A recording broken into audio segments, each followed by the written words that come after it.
बातचीत करने के लिए हमारे साथ मौजूद हैं IIM नागपुर के डायरेक्टर डॉक्टर भीमराय मैत्री सर। आपका बहुत बहुत स्वागत है। IIM नागपुर जो है बिजनेस स्कूल है। बिजनेस स्कूल के साथ साथ हमारा जो एक उद्दिष्ट है, जो एरिया में IIM नागपुर लोकेटेड है सेंट्रल इंडिया में, हमारा इंस्टीट्यूशन के ग्रोथ के साथ साथ सेंट्रल इंडिया का भी ग्रोथ होना चाहिए। कई तरह के इनिशिएटिव शुरू हुए हैं। एक बड़ा इनिशिएटिव एडवांटेज विदर्भ के रूप में हमें दिखाई देता है। ये एडवांटेज विदर्भ पहली बार 2024 and 2025 last year, and since its inception IIM Nagpur is a knowledge partner. We are part and parcel. I am very proudly we are participating in the Advantage Vidarbha. This is a brainchild of our honorable cabinet minister Nitin Gadkari ji, ministry of road transport and highway. तो इनका initiative से last 2 year से चल रहा है and IIM Nagpur is very proudly participating. अपने बारे में कुछ बताएं, अपनी जीवन यात्रा के बारे में। बहुत सारे जगह गवर्नमेंट ने अपॉर्चुनिटी दिया है। मैं समझता हूँ कि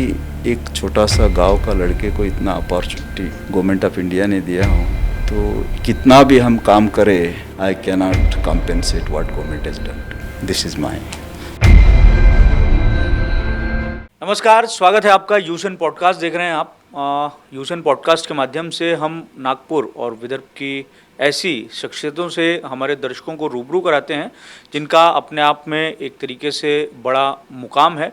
और हम बीते कुछ हमारे पॉडकास्ट के माध्यम से ये प्रयास कर रहे हैं कि विदर्भ सेंट्रल इंडिया के औद्योगिक और आर्थिक विकास पर हम बहुत हद तक बातचीत करें, ताकि ये सुनिश्चित किया जा सके कि क्या कुछ आर्थिक संभावनाएं जो हैं वो हमारे विदर्भ में हैं और ख़ास तौर से नागपुर और आसपास के इलाके में हैं। तो एक बड़ी जिम्मेदारी आर्थिक विकास को लेकर नागपुर में एक बहुत शानदार इंस्टीट्यूट है जो निभा रहा है IIM। और एक तरीके से हम ये भी कह सकते हैं कि IIM के सिर पर एक तरीके से सरकार ने और यहाँ के जो जनप्रतिनिधि हैं उन्होंने ये जिम्मेदारी सौंपी है कि वो अध्ययन करे कि यहाँ कौन कौन से क्षेत्र में औद्योगिक विकास और अलग अलग तरह के विकास जो हैं वो संभावित हैं और उस पर किस दृष्टिकोण से हम काम कर सकते हैं। सरकारें काम कर सकती है, संस्थाएं काम कर सकती है, इंफ्रास्ट्रक्चर काम कर सकता है, ताकि और बेहतर विकास हो सके। इन्हीं सब विषयों पर अधिक बातचीत करने के लिए हमारे साथ मौजूद हैं IIM नागपुर के डायरेक्टर डॉक्टर भीमराय मैत्री सर। आपका बहुत बहुत स्वागत है। थैंक यू, नमस्कार। पहला तो सवाल जो मैंने आपसे यही है कि जो मैंने भूमिका में बताया कि एक बड़ी जिम्मेदारी यहाँ के जो जनप्रतिनिधि हैं और सरकार ने IIM नागपुर के ज़िम्मे ये सौंपी है, उसके कंधों पर सौंपी है कि इस क्षेत्र का औद्योगिक विकास किया जाए। हम ये भी देखते हैं कि कई तरह से IIM को एसोसिएट भी किया गया है। तो ये एसोसिएशन किस तरीके से है और इस क्षेत्र के औद्योगिक, कृषि या अन्य क्षेत्रों के विकास में IIM की भूमिका को आप किस तरीके से देखते हैं और उसको किस तरीके से सुनिश्चित करते हैं?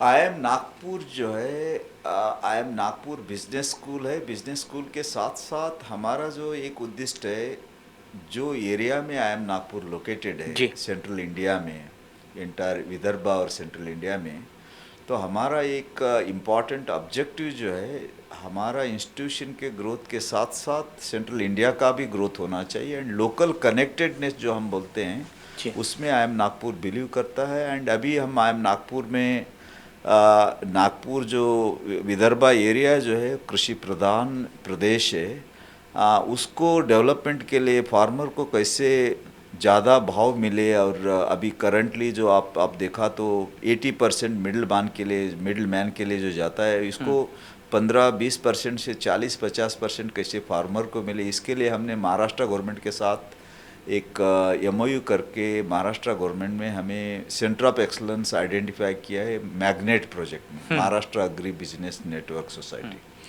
तो उसमें हमारा जो इनका जो 12 क्रॉप्स है उसमें से 6 क्रॉप जो है, ऑरेंज, स्वीट लाइम, टर्मरिक, भिवापुरी मिर्ची, ऐसे 6 क्रॉप का जो फार्मर है उनका हम ट्रेनिंग करते हैं। और साथ साथ टेक्नोलॉजी पार्टनर जो है उनको भी ट्रेनिंग करते हैं। टेक्नोलॉजी का यूज़ जो है गांव में कैसे होना चाहिए, सो रेट ऑरेंज का रायपुर में क्या है, जबलपुर में क्या है, भोपाल में क्या है, हैदराबाद पे फार्मर को अपना खेती में बैठे बैठे पता होना चाहिए, वो भी हम करते हैं। उसके साथ साथ फार्मर प्रोड्यूसर ऑर्गेनाइजेशन जो है cooperative movement big way Vidarbha में होना चाहिए, पहले जो वेस्टर्न महाराष्ट्र में हो, गुजरात में हुआ है, and also coastal part of Karnataka, they are known for cooperative. तो वो मूवमेंट हमारे यहाँ फार्मर प्रोड्यूसर ऑर्गेनाइजेशन के थ्रू आ गए तो हमारे यहाँ दाल मिल जो है ना उनका एसोसिएशन होना चाहिए, ऑरेंज का होना चाहिए, कॉटन का होना चाहिए। तो उसको कैसे स्ट्रांग करे, उसमें आई एम नागपुर हमेशा इंटरेस्ट लेता है। जो सपोर्ट आई एम नागपुर से चाहिए बिजनेस पर्सपेक्टिव हम करते रहते हैं ये फार्मिंग सेक्टर के लिए।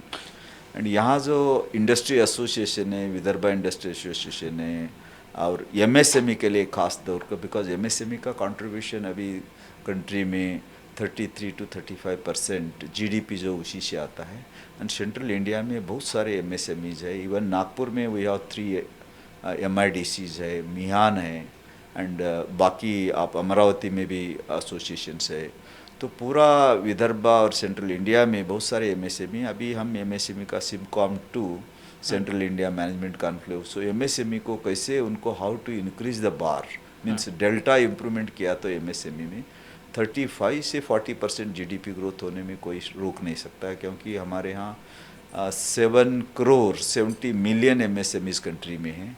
एंड इवन सेंट्रल इंडिया का भी आपने ले लिया तो नंबर बहुत ज़्यादा है। तो इनको हमने थोड़ा सा भी डेल्टा इम्प्रूवमेंट कर दिया तो जीडीपी में जंप हो सकता है। तो उसके लिए हम एमएसएमई के लिए पोखरा प्रोजेक्ट हम हमारा इनफेड I am Nagpur foundation for entrepreneurship development, अभी नीति आयोग ने भी अपना फंडिंग हमें दिया है, उनका भी we are part of NITI Aayog through Atal innovation centre. उसका थ्रू हमने ये एमएसएमई का जो कैसे फ़ायदा करे, उनको इम्प्रूवमेंट कैसे करे, उनका ग्रोथ कैसे करे, उसके लिए कर रहे हैं। अभी एक हम कॉन्फ्रेंस फरवरी 20, 21, 22 अभी अगले महीने में हम करने जा रहे हैं। 10x एमएसएमई का 10x कैसे ग्रोथ हो जाए, तो उसके ऊपर अभी बड़ा कॉन्फ्रेंस कर रहे हैं। And we are inviting all the who is who so that they can get the benefit. एक अनदर एमएसएमई क्षेत्र के लिए हम कर रहे हैं। उसके अलावा आपको पता है हमने district development plan for Nagpur के लिए हमने किया। एंड हम I am Nagpur also Mitra Maharashtra institute of transformation, government of Maharashtra का जो इनिशिएटिव है 0.5 ट्रिलियन इकोनॉमी टू 1 ट्रिलियन, उसमें I am Nagpur is partner with government of Maharashtra for the overall development of the state.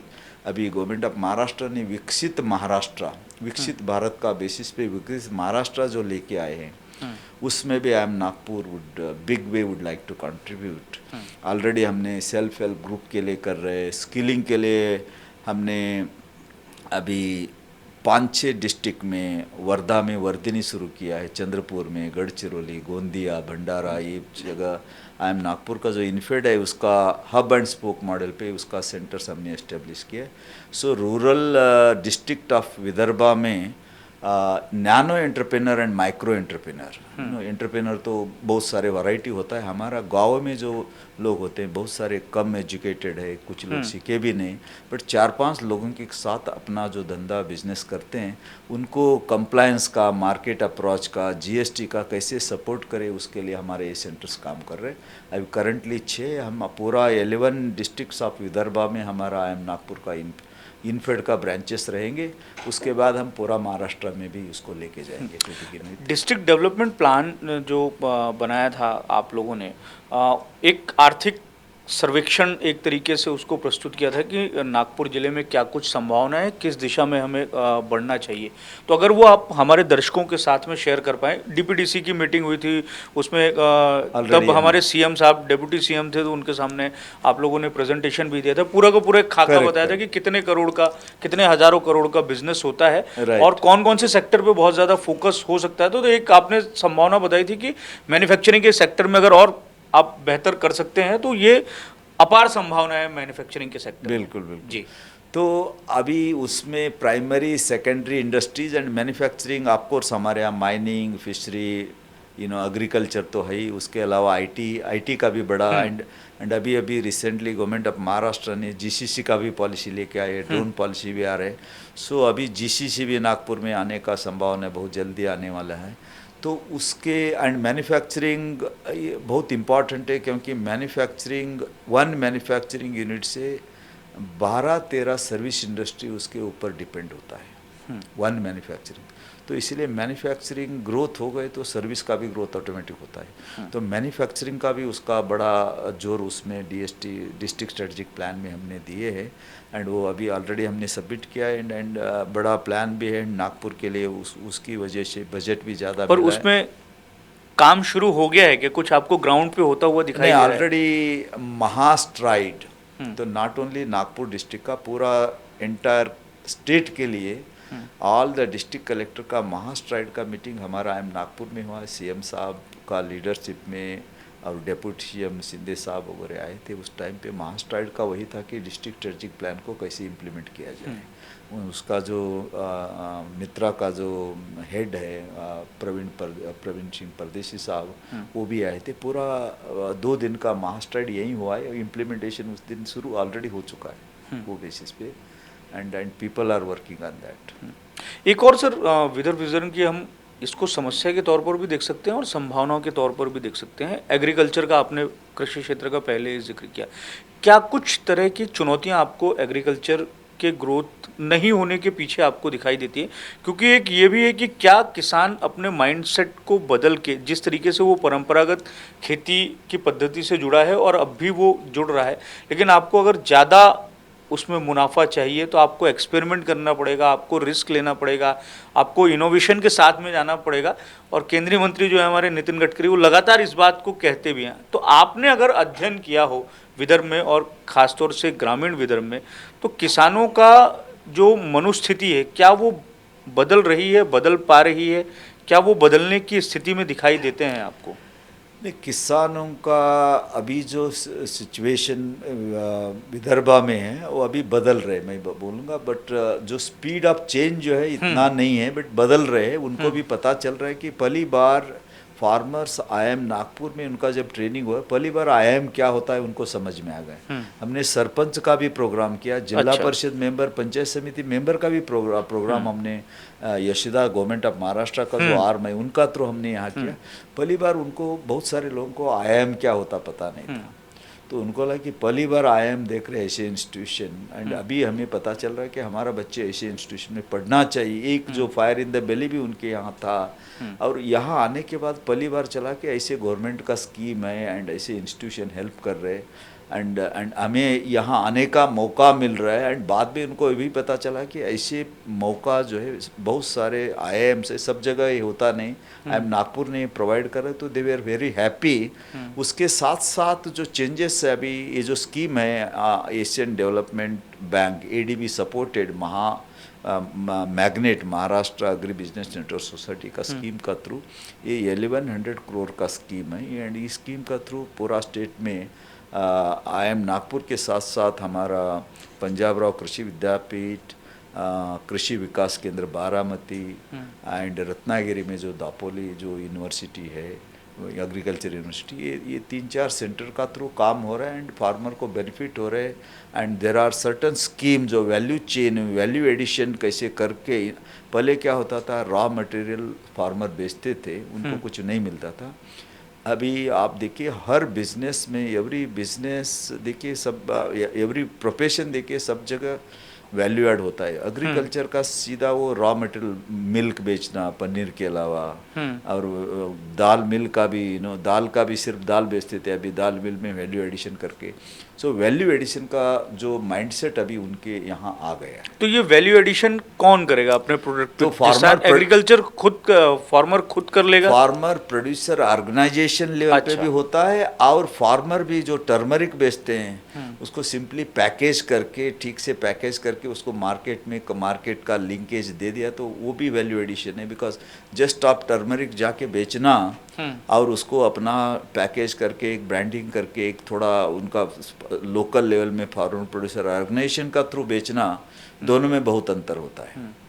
आपने देखा होगा हर्षि मारीवाला जी ने पहले जो केरोज, हम ये जो ये नारियल तेल जो है उनका, वो यहाँ हमारे यहाँ वो एड्रेस कर रहे थे बच्चों को, बोलो इनका फादर ने ये टैंकर का थ्रू भेजते थे।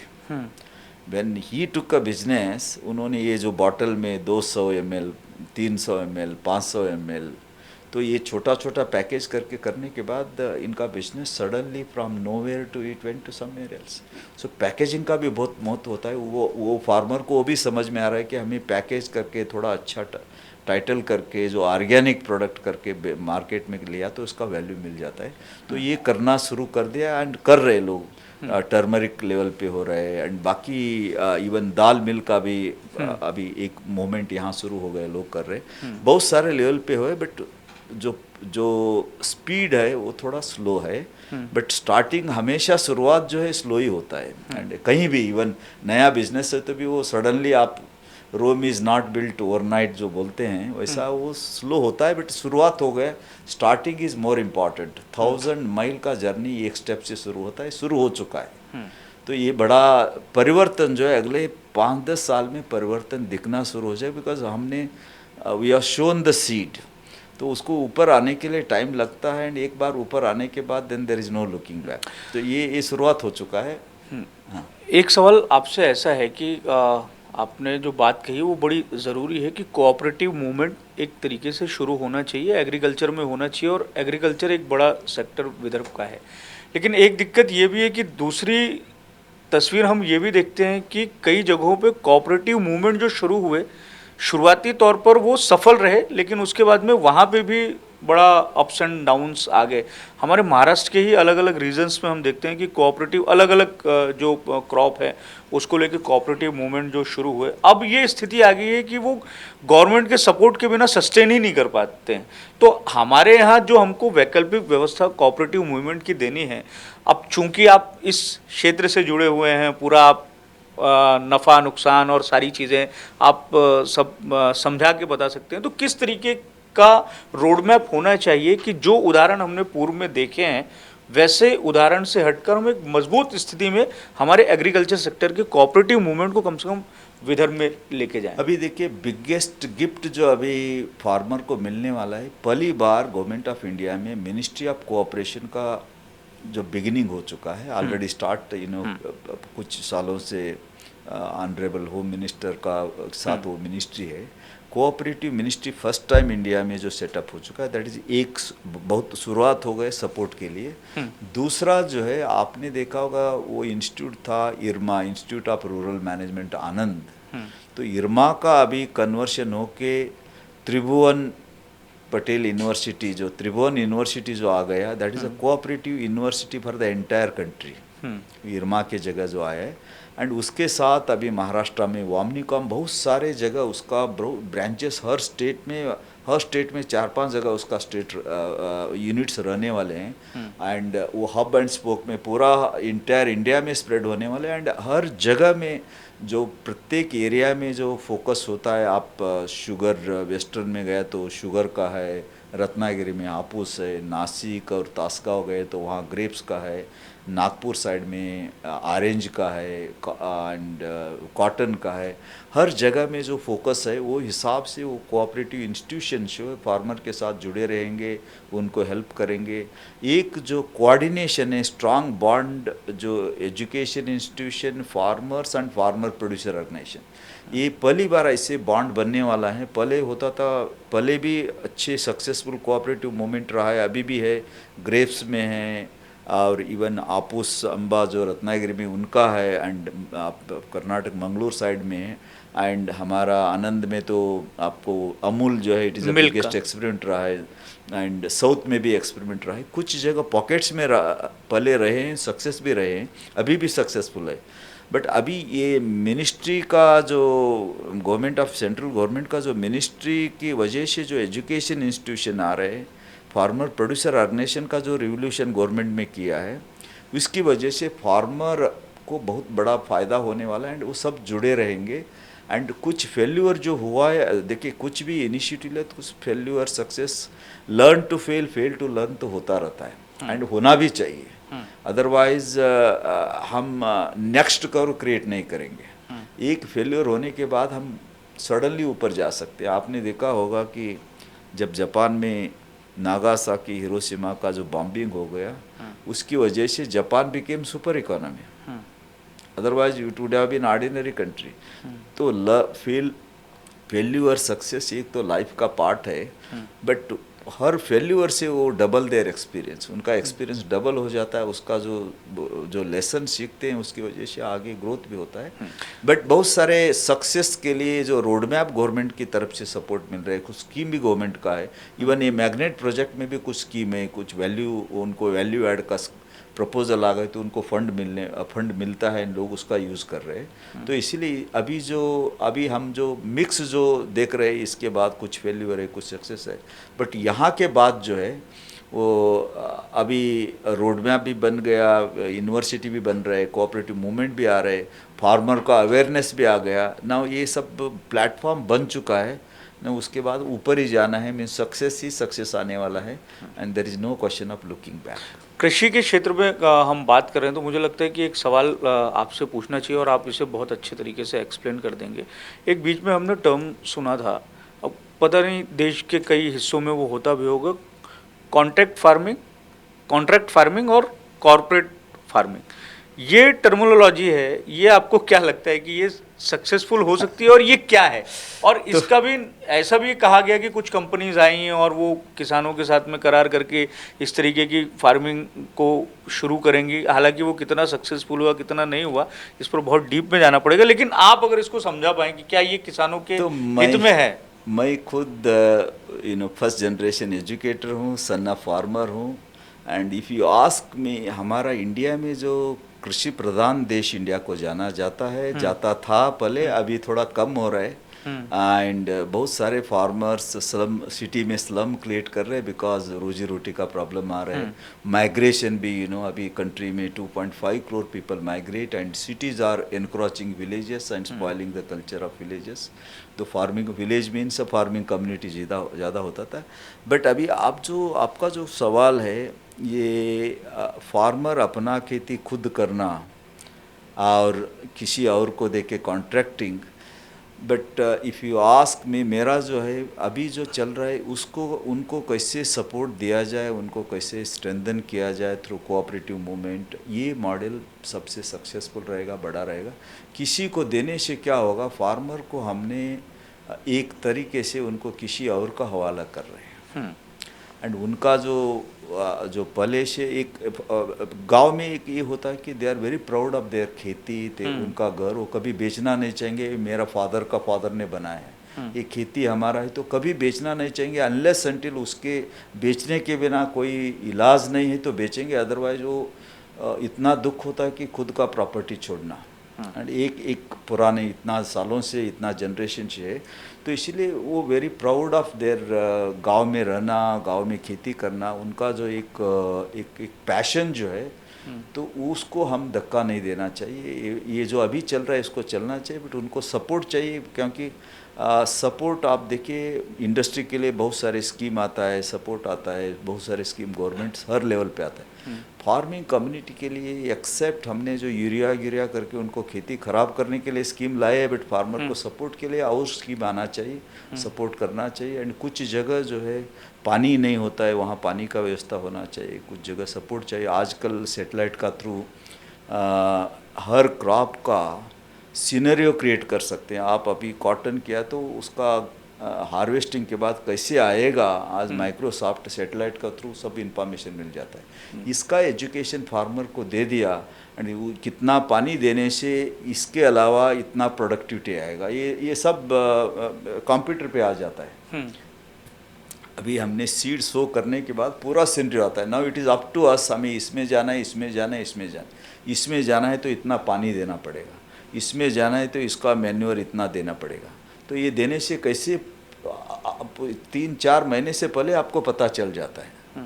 तो ये ऐसे टेक्नोलॉजी का कैसे यूज़ किया जाए एंड फार्मर का प्रोडक्टिविटी कैसे बढ़ाया जाए। आप देखिए सिटी में कंक्रीट जंगल्स आ गए, multi storey building, high rise building, why can't we have multi storey agriculture in villages. Multi storey agriculture किया, आप देखिए वेजिटेबल के लिए हम लोग ऊपर क्रॉप्स सबसे टॉप कितना बेड चाहिए, इतना soil bed is good enough, 1 feet is good enough for the vegetables. अब धनिया है और और ऐसे जो क्रॉप्स है बहुत सारे, मेथी है, ऐसे तो बेड कम चाहिए। इवन गाजर गीजर भी है तो भी उसको ज़्यादा नहीं चाहिए, वो टॉप में रहेंगे। एंड जो बड़ा ट्रीज़ है और बड़ा जो क्रॉप्स है उनके लिए ज़्यादा, उनके लिए नीचे चाहिए। तो multi storey agriculture can be अंदर अल्टरनेटिव एक्सपेरिमेंट करना चाहिए। तो अभी लोगों का चॉइस होना चाहिए कि सिटी में आना है, गांव में आना है। गांव की तरफ चलो, ये मूवमेंट शुरू होना चाहिए। तभी सस्टेनेबल डेवलपमेंट गोल जो यूनाइटेड नेशन का है उसको अचीव करना है। तो गांव को प्रोटेक्ट करके रखना है, गांव को करना है तो स्मार्ट एग्रीकल्चर करना पड़ेगा। स्मार्ट एग्रीकल्चर से स्मार्ट विलेज बन जाता है। उसके बाद smart city remain smart city, otherwise slum आ जाएगा। तो इसीलिए ये agriculture is the foundation. And एक ही प्रोफेशन में कल्चर वर्ड है, बाकी किसी प्रोफेशन में आपको कल्चर नहीं मिलेगा। एग्रीकल्चर एक ही में है। एंड अभी भी farmers are highly cultured, highly honest and integrity सबसे ज़्यादा वही कम्युनिटी में मिलेगा। तो उसको सपोर्ट करना गवर्नमेंट की तरफ से, हर तरफ से। And being a son of farmer मेरा पहले से इंटरेस्ट रहा है। हम 12th तक हम खेती में काम भी किए हैं। यहाँ आने के बाद मैग्नेट प्रोजेक्ट, तो हमने फर्स्ट IIM नागपुर को सेंटर ऑफ एक्सलेंस आइडेंटिफाई किया गया। एंड उनकी तरफ हम, मेरा तो पर्सनल सिंपैथी है एंड होना भी चाहिए सबका। बिकॉज वो कम्युनिटी टुडे, पहले एक ज़माने में एग्रीकल्चर इकोनॉमी होता था, now they are the poorest of poor. उनको सपोर्ट होना चाहिए। अब तो जीडीपी में एग्रीकल्चर का हिस्सा कहाँ रहता है ये समझ में भी नहीं आता, दिखाई भी नहीं देता। एंड उसमें देखिए लेडीज़ जो है उसमें मैक्सिमम कंट्रीब्यूशन लेडीज़ का होता है। उनका नाम तो कहीं नहीं रहता है। वुमेन कंट्रीब्यूशन, वैसा इंडिया में वुमेन कंट्रीब्यूशन अबाउट 18% बोलते हैं, बट कहीं रिकॉर्ड में नहीं आता है। बिकॉज अनऑर्गेनाइज सेक्टर है एग्रीकल्चर। जो ऑर्गेनाइज सेक्टर का जीडीपी सब आ जाता है। ये अनऑर्गेनाइज सेक्टर तो ये अनकाउंटेबल में आ जाता है, तो कहीं हिसाब में आ ही नहीं जाता है। एंड उसको किसी ने नया तरीके से खेती करके, इनका आप सह्याद्री फार्म्स जो पुणे में है, वो वेजिटेबल एक्सपोर्ट करते हैं, 18 करोड़ का बिजनेस करते हैं, 18 या उससे ज़्यादा भी होगा। And he is the biggest entrepreneur. तो बट ऐसे जो है बहुत कम पढ़े लिखे हो लोग भी एंटरप्रेन्योरशिप करते हैं। पहली बार गवर्नमेंट ऑफ इंडिया ने 2 साल पहले, हमारा ऑनरेबल फाइनेंस मिनिस्टर ने एग्रीटेक एक स्टार्टअप के लिए बहुत फंडिंग भी दिया है। गवर्नमेंट भी अभी रूरल इकोनॉमी के लिए, हमारा प्राइम मिनिस्टर का भी फोकस है। आजकल फोकस रूरल इकोनॉमी की तरफ आ रहे हैं। And rural economy is nothing but a farming economy. तो ये आजकल गवर्नमेंट ध्यान दे रहे हैं, बट उसका जो इम्प्लीमेंटेशन सक्सेस एग्जीक्यूशन से आता है, स्कीम से नहीं आता है। सक्सेसफुल इम्प्लीमेंट करने के लिए अभी मिनिस्ट्री भी है एंड फार्मर प्रोड्यूसर ऑर्गेनाइजेशन का अवेयरनेस भी आ रहा है।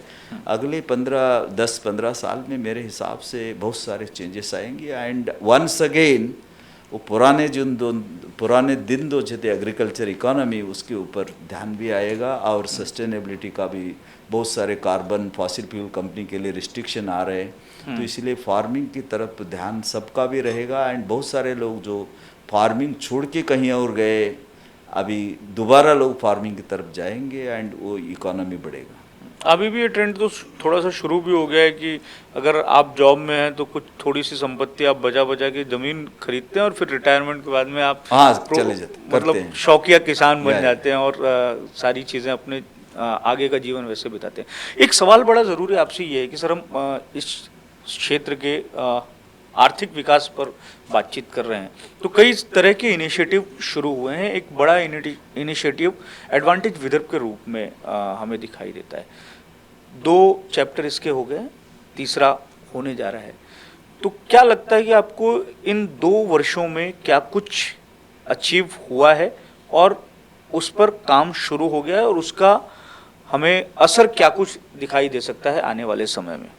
ये एडवांटेज विदर्भा पहली बार 2024 and 2025 last year. And since its inception IIM Nagpur is a knowledge partner. We are part and parcel. I am very proudly we are participating with the Advantage Vidarbha, and this is a brainchild of our honorable cabinet minister Nitin Gadkari ji, Ministry of Road Transport and Highway. तो इनका initiative से last 2 year से चल रहा है। And IIM Nagpur is very proudly participating. First edition जब हुआ, even though it was a first edition, but first edition was a grand success. उसके बाद सेकंड एडिशन लास्ट ईयर जो हमने किए, लास्ट ईयर सेकंड एडिशन हो गया।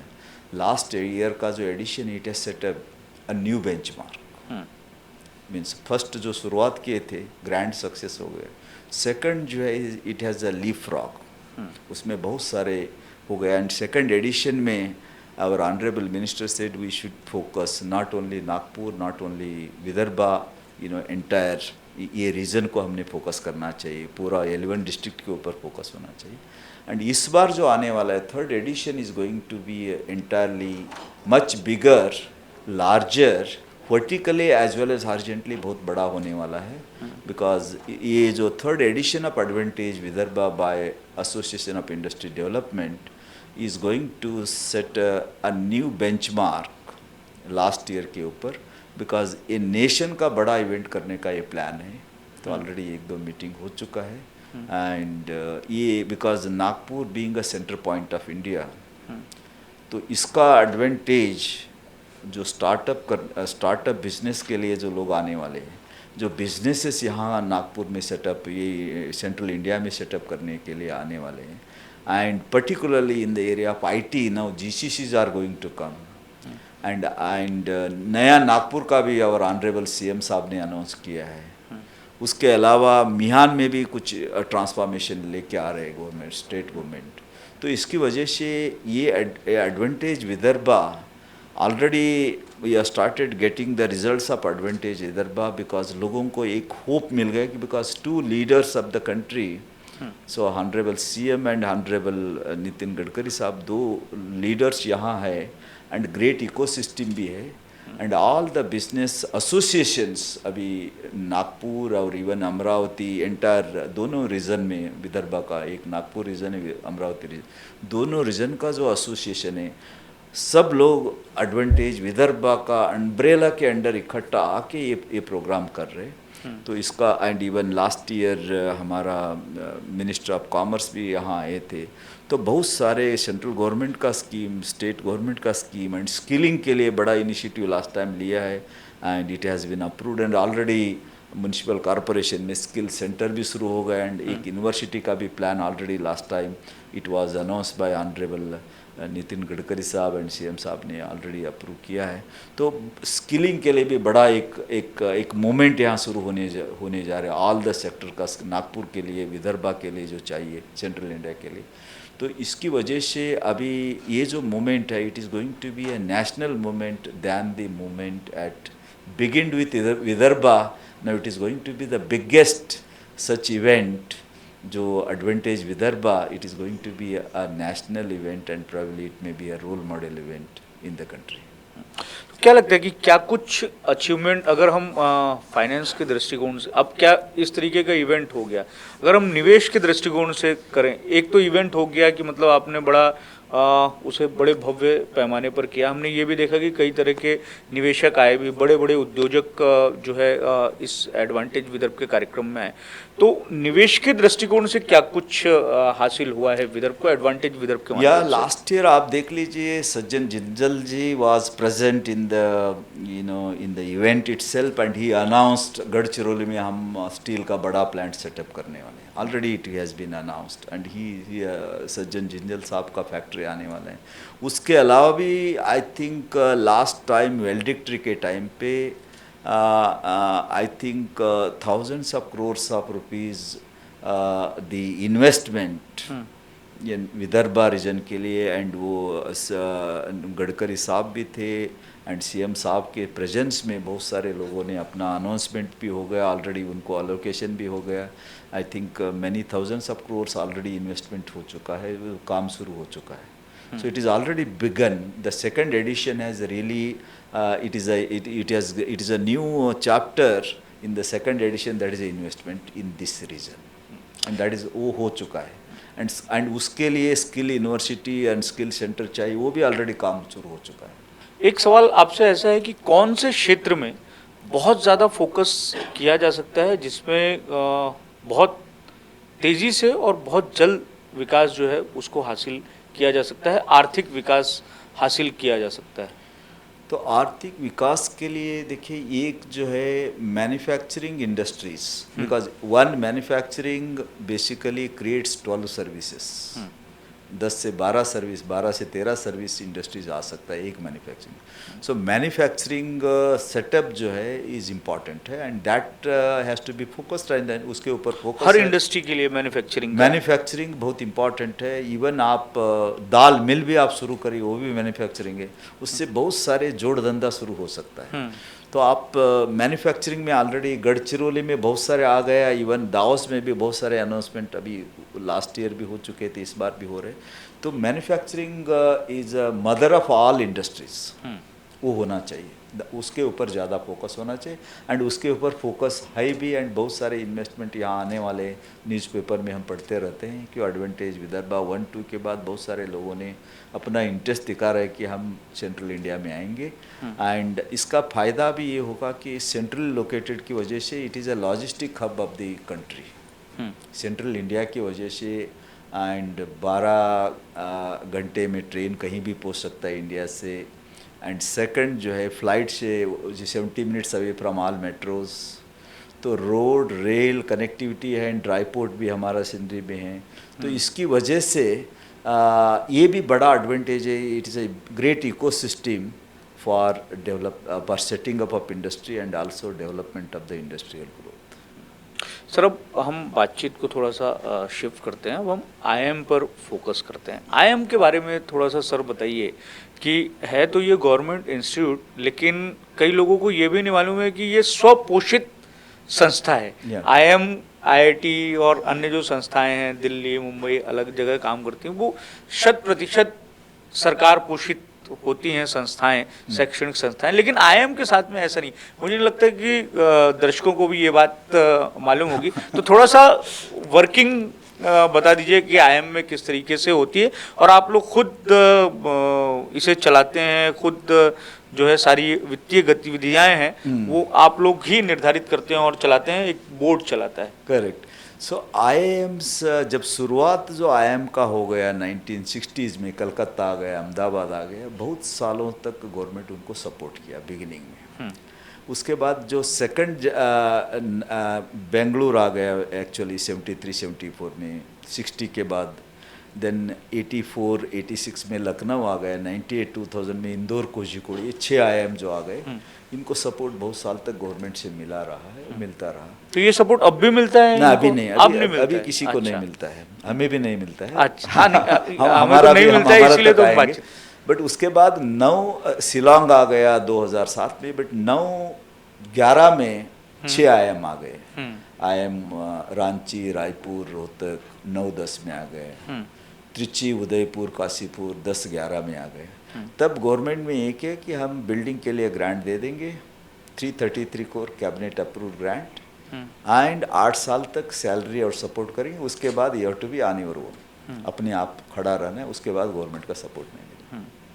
वो स्कीम आ गया। उसके बाद 15-16 में जो गवर्नमेंट में आईएम अनाउंस किए, 7 आईएम, उसमें नागपुर, विशाखापट्टनम, अमृतसर, देन बोध गया, संबलपुर, सिरमौर एंड हमारा जम्मू, 7 आईएम। तो तब गवर्नमेंट का ये रहा कि हम आपको कैनरा बैंक का जो अरेंजमेंट से लोन मिलेगा, ना ग्रांट नहीं मिलेगा, लोन मिलेगा। तो ये नागपुर आईएम जो है वो लोन पे ये खड़ा है। हमारा कैनरा बैंक का हिपा लोन बोलते हैं, हिपा लोन पे हमारा ये शुरुआत हो गया। उसमें government absorb 50% of the loan and interest वो गवर्नमेंट करेगा, 50% लोन हमें पे करना है। तो हम 19 करोड़ एवरी ईयर पे करते हैं। एंड गवर्नमेंट ने तय किया कि फर्स्ट 5 ईयर जो है हम 5 लाख पर स्टूडेंट दे देंगे। हमारा फर्स्ट बैच जो था जब VNIT में शुरू किए थे, तो उसका हमारे यहाँ 56 स्टूडेंट्स थे।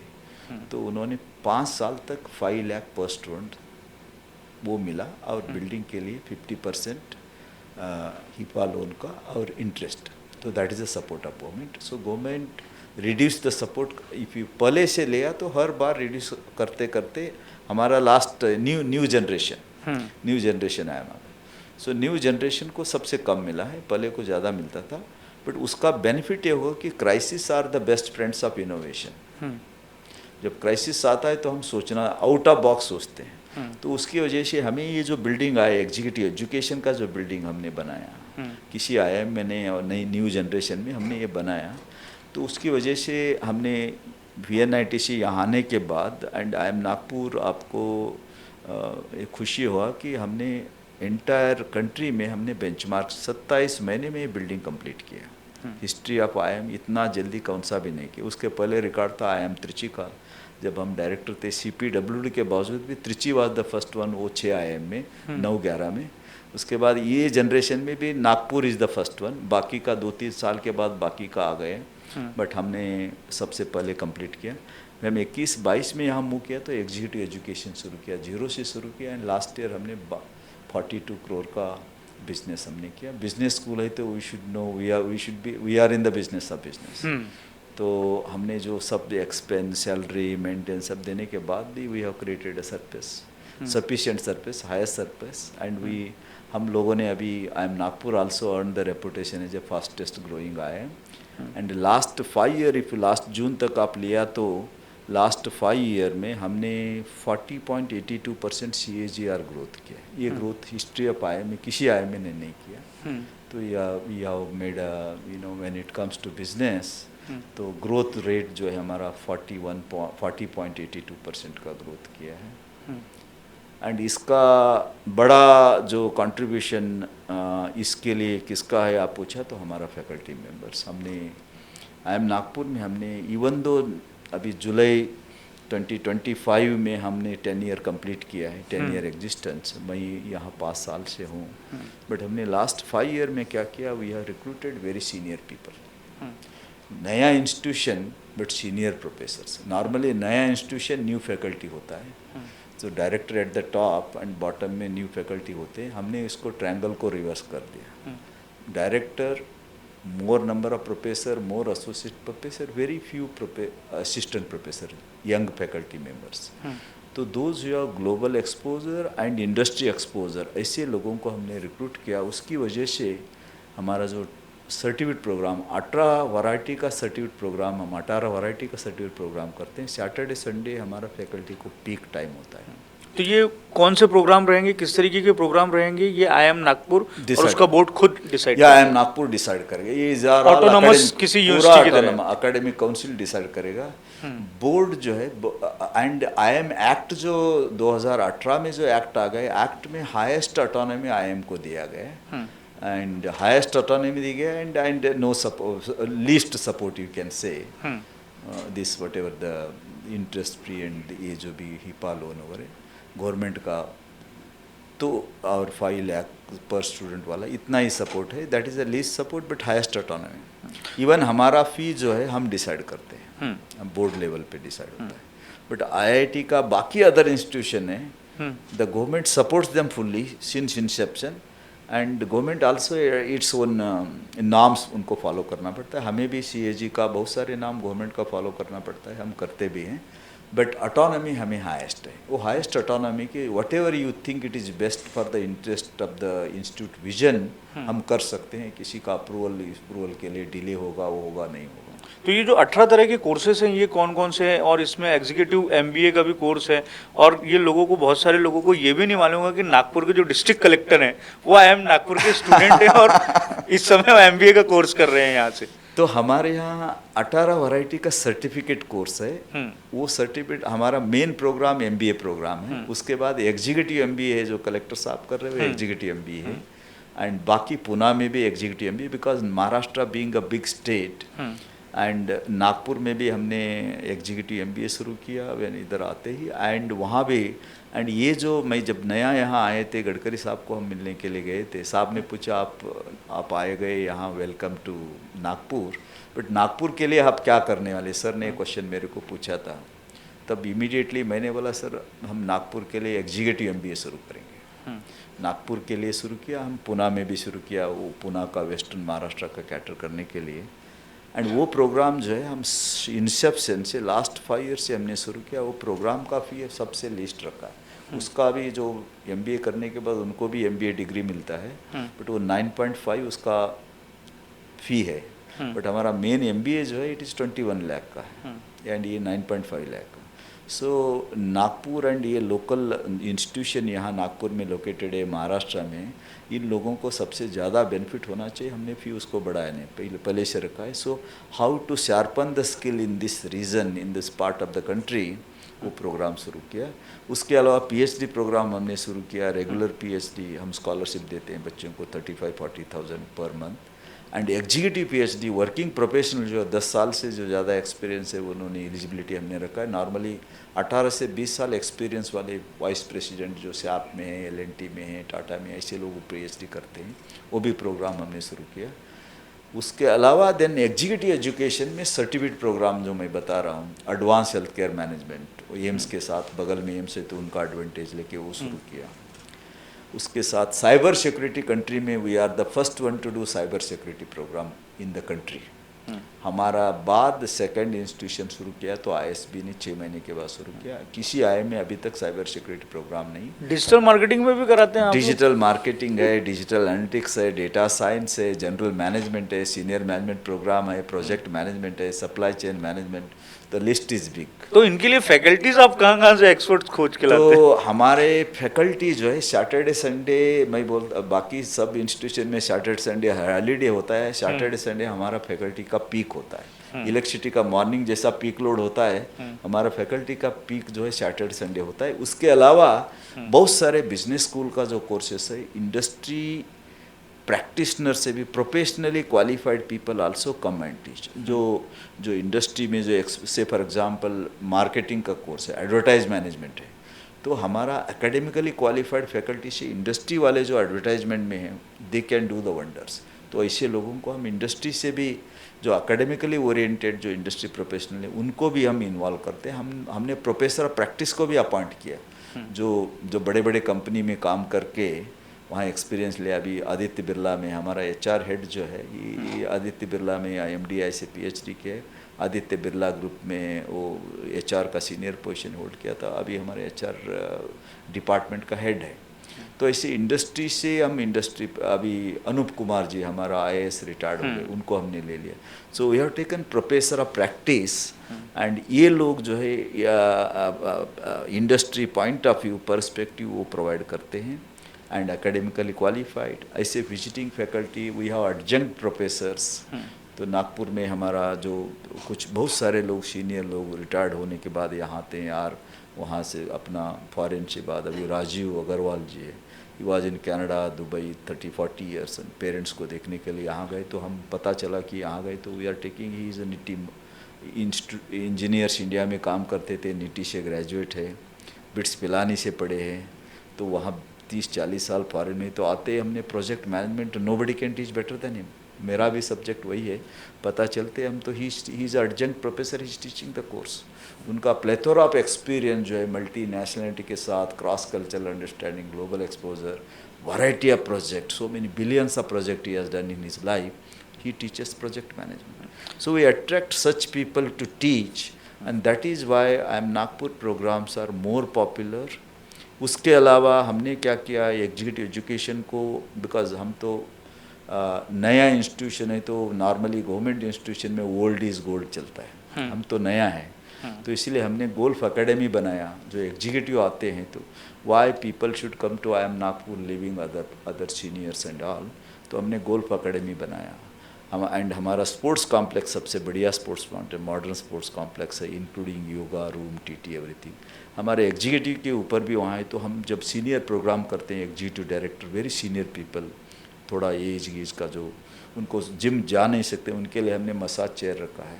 तो we provide all the facilities, हर आदमी का जो नीड्स है, different age group, different level के लिए हमने वो सब प्रोवाइड किया है। इसकी वजह से, and apart from best teaching, end of the day value addition is important. And उसके अलावा as a since my working in MDI days, तो कॉरपोरेट रिलेशन हमारा बहुत अच्छा रहा है, because building a rapport with industry, it doesn't come overnight.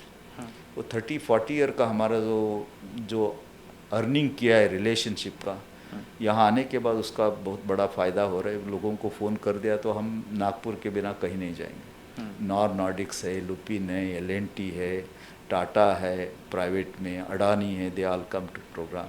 Government में तो कोल इंडिया से लेके HPCL, IOCL, Mazagon dock, naval lignite अभी प्रोग्राम चल रहा है, steel authority of India newly promoted लोग, तो WCL, MECL, you name all those 15 variety PSUs आते हैं। पर एक सवाल आपसे ऐसा है कि ये जो MBA आपका मुख्य कोर्स है, में हाँ फ्लैगशिप प्रोग्राम, एग्जीक्यूटिव MBA और MBA मतलब रूटीन में जो MBA होता है, दोनों की डिग्री में कहीं ये नहीं होता है कि किसी आकलन इनका कम ज़्यादा? नहीं, दोनों MBA डिग्री है। ये एग्जीक्यूटिव MBA है, वो MBA है नहीं, पर डिग्री। कहीं उसकी तुलना नहीं होती होगी कि किसी के पास में अगर दो तरह के लोग हैं, उनके पास में दो नहीं, तरह की दोनों डिग्रियां दोनों हैं। प्रोग्राम अलग है, दोनों हाँ। प्रोडक्ट अलग है। आप मार्केट बिजनेस टर्म पे बोलना है तो दोनों हमारा अलग अलग प्रोडक्ट है। MBA product is different, executive MBA जो है कैट बेस्ड है, थ्रू आउट द नहीं, पर कैट। अगर कोई दो व्यक्ति हैं और दो अलग अलग तरह के व्यक्तियों के पास में दो अलग अलग तरह की MBA की डिग्रियां हैं, वो एक टेबल में आए, तो वो थोड़ा सा जजमेंटल नहीं हो जाएगा व्यक्ति की कौन सी डिग्री को मैं ज़्यादा वैल्यू दूं? नहीं, ये मेन MBA देखिए, ये जो फ्रेशर होते हैं इसमें मैक्सिमम 3 ईयर एक्सपीरियंस वाले फ्रेशर होते हैं। एंड हम जो अराउंड 3 लाख जो कैट में बैठते हैं, उसमें से ऑल IIM टुगेदर हम 6000 लेते हैं। पूरा 21 IIM में 6000 को सिलेक्ट करते हैं। आप क्रीम का hardly less than 1% people we select. पर वैल्यू दोनों की एक ही रहती है। MBA एक ही है, बट इनका फोकस अलग है। ये जो ऑलरेडी इंडस्ट्री में हमारा एग्जीक्यूटिव MBA जो है नागपुर कैंपस में है और पुणे कैंपस में, वो उनका एक्सपीरियंस 8 to 10 ईयर एक्सपीरियंस होता है। दे कॉर्पोरेट वर्ल्ड देखे हैं, उन्होंने काम भी किया है, उनको सब एक्सपीरियंस रहता है, विजिबिलिटी रहता है। उनके लिए पेडागॉगिक भी अलग होता है और कोर्स कंटेंट भी अलग होता है, because they are experience 10 year industry में। ये बच्चे यहाँ से इंडस्ट्री में जाएंगे, यहाँ से अपना ड्रीम इंडस्ट्री में जाएंगे। इनका फोकस अलग है, इनका प्रोग्राम का कंटेंट अलग है, एंड इनका पेडागॉगी अलग है। एंड इनके लिए शार्पनिंग द स्किल करना है, इनको स्किल को शार्प करना है एंड इनको विंडो ओपन करना है। बट इनके लिए इनका ड्रीम जॉब इनको देना है। ये दोनों का अलग अलग फोकस है, दोनों MBA है, बट इसका तुरंत पता चल जाता है ये MBA यहाँ का है, ये इसका है, एंड इसका फोकस अलग है। इसका इनको यहाँ जॉब लेके निकलना है, इनको जॉब नहीं देना है, इनको शार्पनिंग द स्किल करना है, एंड इनको how to broaden their horizon and how to manage the things effectively, efficiently, and नया नया चीज़ कैसे करना है, तो ये चीज़ इनको पढ़ाया जाता है एंड इनके लिए अलग फोकस है। एक सवाल सर आपसे ऐसा है कि आपका या इस संस्थान का मुख्य काम तो है शिक्षा देना, लेकिन हम ये देखते हैं कि कई तरह के जो आपके एसोसिएशंस हैं, रिसर्च और सामाजिक जो समस्याएं हैं हमारे इर्द गिर्द, उसका एक तरीके से अध्ययन करना और उन समस्याओं को किस तरीके से हम दूर कर सकते हैं, इस पर फोकस होता हुआ दिखाई दे रहा है। हम कई बारी भाषण सुनते हैं केंद्रीय मंत्री नितिन गडकरी का, मुख्यमंत्री हमारे देवेंद्र फडणवीस का, वो ये कहते हैं कि विदर्भ की या इस रीजन की ये प्रॉब्लम है, इस प्रॉब्लम का सॉल्यूशन क्या है वो हमने कहा है कि IIM हमको दे दे। मुझे लगता है कि हेल्थ केयर के बारे में भी कुछ रूरल विदर्भा में हेल्थ केयर को लेके भी केंद्रीय मंत्री नितिन गडकरी ने कई भाषणों में कहा कि आप इस पर काम कीजिए। गढ़चिरौली के बारे में उन्होंने कहा कि आप इन पर काम करिए। तो ये जो बाकी के काम है शिक्षा को छोड़कर, इसे IIM नागपुर का बोर्ड और मैनेजमेंट या आप किस तरीके से उसको देखते हैं कि ये इस तरीके के काम करने से IIM नागपुर को एक्सपीरियंस मिलता है या उसे ऐसा लगता है कि वो सोशल वर्क कर रहा है एक तरीके से, जिस रीजन में है वो तो वहाँ की समस्याओं को एड्रेस करके उसका सॉल्यूशन दे पाए? ये देखिए, IIM नागपुर जो है मेन, आपने सही बताया, मेन एजुकेशन, MBA एजुकेशन, तो बहुत सारे लोग ये करते हैं। एंड IIM नागपुर नया IIM है, and if you ask me as a director, हम तो छोटा गांव से आए हैं एंड फार्मिंग कम्युनिटी से, and purpose of any government institution is not only to give the education. एक होता है knowledge creation, that is research. दूसरा होता है नॉलेज डिसिमिनेशन। 3 काम होता है एनी इंस्टीट्यूशन का। Knowledge creation is research, faculty member research करते, कटिंग एज नया रिसर्च, नया टेक्नोलॉजी। सेकंड है knowledge dissemination through MBA program, PhD program, ये सब बहुत सारे सर्टिफिकेट प्रोग्राम, ये सब ना। तीसरा होता है knowledge application, application means consultancy firm, training firm, and providing our consult. For example, Lloyd Steel के लिए हमने impact study किया है. महाराष्ट्र फॉरेस्ट डेवलपमेंट कॉरपोरेशन, उनको हमने कंसल्टेंसी दिया. हमारा देने के बाद उनका 200 था, 350 करोड़ उनका रेवेन्यू बढ़ गया. तो ये हमारा काम है कि how to help the industry and take them to the next orbit.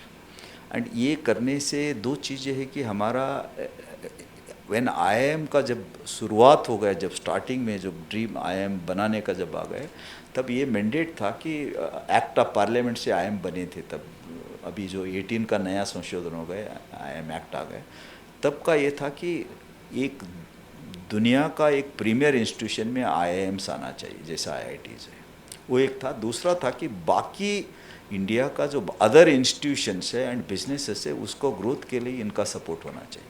वो मैंडेट रहा है. बहुत सारे लोग करते नहीं होंगे, बट हमने जब हमने चार्ज लिया त्रिची में, आईआईएम त्रिची में और यहाँ, तो how to connect and associate with the locality where institution is set up, तो उसका पूरा वो एरिया का ग्रोथ का डेवलपमेंट के लिए हमारा हाथ भर होना चाहिए, काम होना चाहिए. अदरवाइज हम as a director, as a institution, we are failing. ये मेरा स्ट्रांग बिलीफ है, क्योंकि हम सपोर्ट नहीं किया तो कौन करेगा. हमारा काम सिर्फ थ्योरी देना नहीं, प्रैक्टिकली इम्प्लीमेंट करके देना है. एंड हम भी एक रोल मॉडल करके बाकी इंस्टीट्यूशन भी आईआईएम नागपुर को देख के वो भी ऐसे ग्रो हो. एंड हमारा जो नॉलेज, कंसल्टेंसी, ट्रेनिंग और जो भी हमारा असाइनमेंट बाकी एसोसिएशन के साथ है, इसकी वजह से किसी को फ़ायदा नहीं पहुंचा तो हम किसके लिए हैं, ये क्वेश्चन भी हमें पूछना चाहिए. तो इसीलिए overall growth of the area, society, because मेरा जो dream as a head of the institution है कि सब लोग हमारा आईआईएम जब बोलेंगे we have done our job. नहीं तो आईआईएम कहीं है, वो कुछ एमबीए देते हैं, किसी ने बोला तो it is a detachment. If people start saying it is हमारा IIM, it is my IIM, our IIM, I think that is the real sense we are doing our job. ये मेरा कहना है. और एक आईआईएम नागपुर को हम इस तरीके से देख सकते हैं कि कई बार ये होता है कि जो बड़ा होता है उससे छोटा सीखता है, लेकिन छोटे शहर में आईआईएम नागपुर है, लेकिन इसी राज्य का बड़ा शहर है पुणे, वहाँ पर आईआईएम नागपुर का कैंपस है और चल रहा है, और एक बड़ा कैंपस वहाँ बनने जा रहा है. ये इसकी कहानी थोड़ा सा बताइए. और किस नहीं, देखिए अभी आईआईएम नागपुर 10 साल हो गया. आप अहमदाबाद, बेंगलुरु, कलकत्ता, ऑलमोस्ट दे अहमदाबाद, बेंगलुरु तो ऑलमोस्ट 61, 62, 63 ईयर हो गया. बेंगलुरु भी 54, 55 ईयर का हो गया. बट आईआईएम नागपुर 10 साल में उनका आधा रेवेन्यू तक आ गए. हम प्राउडली बताते हैं कि 10 साल में हमने आधा जर्नी ट्रेवल किए. So it is a proud moment for IIM Nagpur and all the citizens of the Nagpur and Vidarbha region. We have cut across. हम ज्योमेट्रिक ग्रोथ जो हमने किया है. एंड अभी एग्जीक्यूटिव एजुकेशन में इन एडवांस मैनेजमेंट प्रोग्राम में we have taken over IIM Indore. IIM Indore से ऊपर है हम ट्रेनिंग प्रोग्राम में. वी हैव दो सीनियर मैनेजमेंट प्रोग्राम. तो हमारा ड्रीम है कि ये आईआईएम नागपुर जो है, even though it is a youngest one, but today आप देखिए कॉरपोरेट वर्ल्ड में, दुनिया में टॉप 25 कंपनीज और top 20 companies in the world, they all have born less than 25 years. तो younger ones are leading the older one. ये principle I believe it. And I also in coming 5 years we have to be top 5. अभी हम top 10 बोले थे 5 साल में, या reach top 10. अब हम टॉप 5 में कैसे? एग्जीक्यूटिव एजुकेशन, ये यूनिकनेस है. एंड ये nobody can replicate. It is a relationship business. तो इंडस्ट्री से अनलेस अनटिल आप वैल्यू ऐड नहीं किए तो नहीं होंगे. तो आईआईएम नागपुर का कैंपस, अभी नागपुर का कैंपस पुणे में, Nagpur, you know that last 10 years it is the most happening place in the country. Not I am talking about state, country का मोस्ट हैपनिंग प्लेस नागपुर रहा है. एंड अभी ये जर्नी इज़ कंटिन्यूइंग. नया नागपुर पर अनाउंस हो गया. And apart from that, Nagpur being a centre point of India, centre point of India का सस्टेनेबल डेवलपमेंट गोल के साथ बहुत बड़ा ताल्लुक है. तो फॉर एग्ज़ाम्पल हम बहुत सारे प्रोग्राम भी करते हैं. एंड सस्टेनेबल डेवलपमेंट गोल अभी फॉसिल फ्यूल कंपनी के लिए थोड़ा ये है, बट इसकी वजह से बहुत सारे प्रोग्राम हमारे पास. नॉर्डिक्स कंपनी कहीं और जाता था, कलकत्ता वगैरह. हमने बोला वो कार्बन क्रेडिट अर्न करना है तो आपको नागपुर आना चाहिए, बिकॉज इक्वी डिस्टेंस ट्रेवल किया तो CO2 इमिशन कम हो जाता है। तो इसकी वजह से कुछ कंपनीज हमारे पास आ रहे हैं। Not only I am Nagpur, हमारा टैलेंट तो है ही, उसके अलावा भी ये location plays a important role. अभी Pune, when it comes to Pune, Pune is the biggest manufacturing destination. आप देखिए Chennai, Pune and Gurgaon, Delhi NCR, these are the 3 manufacturing destinations. And when it comes to IT, Pune is the 5th largest destination in the country. So instead of industries coming to us, it is now a responsibility and accountability, go to the industry and help them. Being a industrial hub, हमने decision लिया कि I am Nagpur.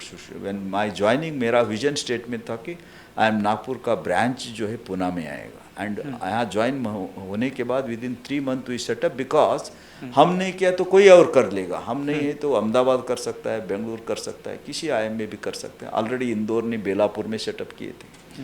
When we announced and we set up, now Indore has gone to, वो अभी हीरानंदनी में, वो बॉम्बे में चले गए, वो साइड में चले गए। तो पूरा जो पुणे का area, so we thought it is a great destination to sharpen the skill and to lift the industry to the next orbit. तो हमारा इंस्टीट्यूशन है, we are set up and it has a great welcome. And government also, I am thankful to Honorable CM and Revenue Minister, they allocated the land last year, 70 acre, and ऐसे ही campus वहाँ आएगा। And IIM within IIM, and Nagpur campus in Pune.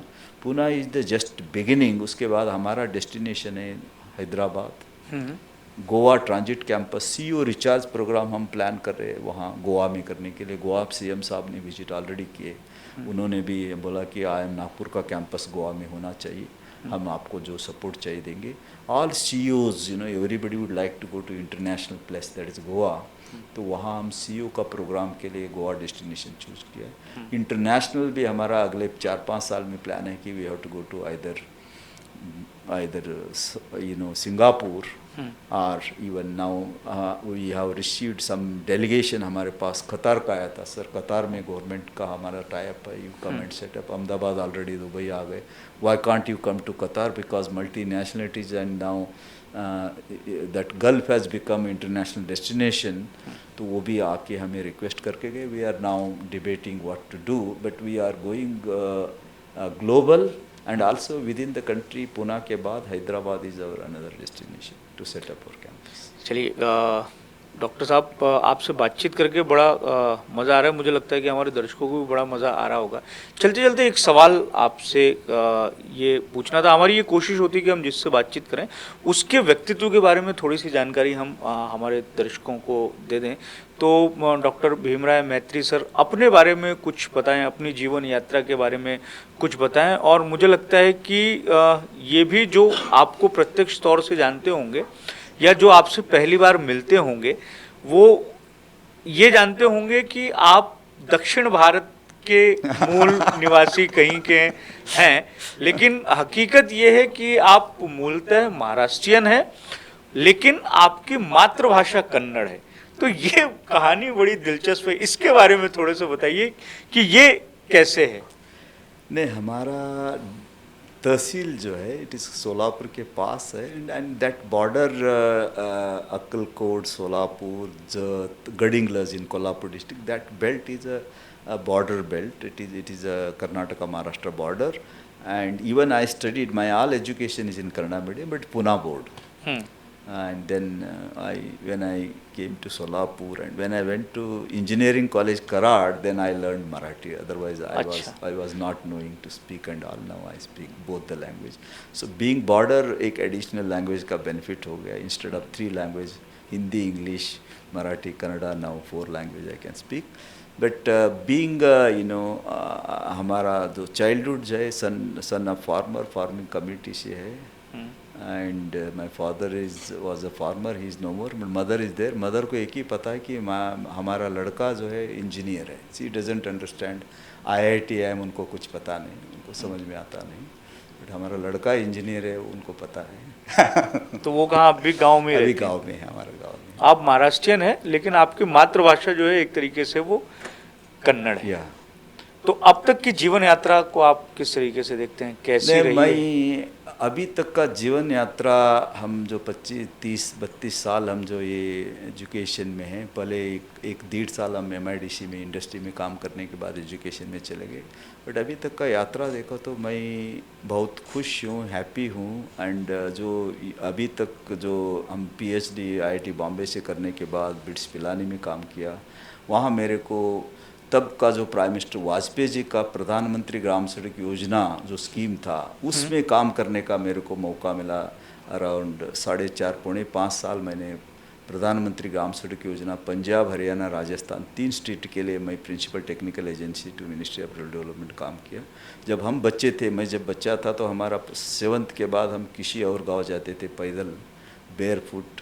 तब तो जहाँ बस चलता है वहाँ रोड होता था, वहाँ बस चलती थी, वो रोड एक कच्चा रोड होता था। हम जो गांव गए हाई स्कूल के लिए, वहाँ रोड नहीं था, चल के रोड बनता था। तो तब तो बड़े लोग ही सिर्फ चप्पल पहनते थे, हम तो बेयरफुट जाते थे। टिल 12 तक हम चप्पल वगैरह नहीं पहनते थे, जाते थे। तो जाते वक्त 2 घंटा लगता था, बट सैटरडे आफ्टरनून स्कूल छूटने के बाद हम 1 घंटे में पहुँचते थे, क्योंकि धूप बहुत होता था। हम भाग के जाते थे, और वेल आए तो वेल में जंप करके स्विम करके फिर दूसरा वेल तक फिर भागते थे, फिर 1 घंटे में गांव पहुंचते थे हमारा गाँव। तो जब PMGSY स्कीम मेरे को जब मिला, तो smallest of the small village has to connect with bigger village surrounding based on 3 criteria: school for children, hospital for women and children, agriculture market for farmers. So this was the dream project of then Prime Minister. I say is proudly that he was the first Prime Minister to think about rural India. तो वो scheme में हम काम किया, तो तब हमें लगा कि यहाँ के बाद बच्चों को जो है वैसे चलना, हम जब किए थे वो चलने का ज़रूरत नहीं। अभी रोड आ गए तो बस चलेंगे, व्हीकल चलेंगे बच्चों को जाने के लिए, स्कूल के लिए। तो मैं एक जगह देखने के लिए रोड गया था, एक ओल्ड मैन बैठा था, उनको हमने पूछा कि ये रोड आ रहे, बनियन पे बैठे थे, राजस्थान में छोटा गांव में रोड बन रहे, आपको कैसे लग रहा है? उन्होंने बोला, साहब मैं आपको बताऊं, हम तो कभी स्कूल नहीं गए, हमारा लड़का भी अभी खेती में काम कर रहा है, उनके साथ 4 साल का लड़का था, ये जो हमारा ग्रैंड सन है ये ज़रूर स्कूल जाएगा, हमारा गांव में सिर्फ 4th स्टैंडर्ड तक है, ये रोड बन रहा है तो व्हीकल भी चलेगा, एंड वो व्हीकल में बस में बैठ के हमारा लड़का स्कूल जाएगा। देखिए ड्रीम, वो जो ड्रीम है वाजपेयी साहब ने फिल किया था, वो प्रोजेक्ट में मैं था। I am very extremely happy, fortunate to work with that project. और सबसे सफल योजना भी रही। वाजपेयी जी के कार्यकाल में कई सारे कामों को उनके गिनाया जाता है। एक तो न्यूक्लियर बॉम्ब का जिस तरीके से उन्होंने परीक्षण किया पोखरण में, उसकी बात की जाती है। लेकिन ये जो स्कीम रही है प्रधानमंत्री ग्रामीण सड़क योजना, इसने वाकई में लाखों करोड़ों लोगों के ग्रामीण भारत में जीवन को बहुत व्यापक तरीके से ट्रांसफॉर्मेशन हुआ है। उसमें हम पुणे के पास, उसके बाद हम MDI गए, बट एक हम 5-6 जगह, मैं 7 जगह काम किया हूँ PhD के बाद। BITS Pilani, MDI, Strathclyde university Glasgow, IMI and LNT, IIM Trichy, IIM Nagpur.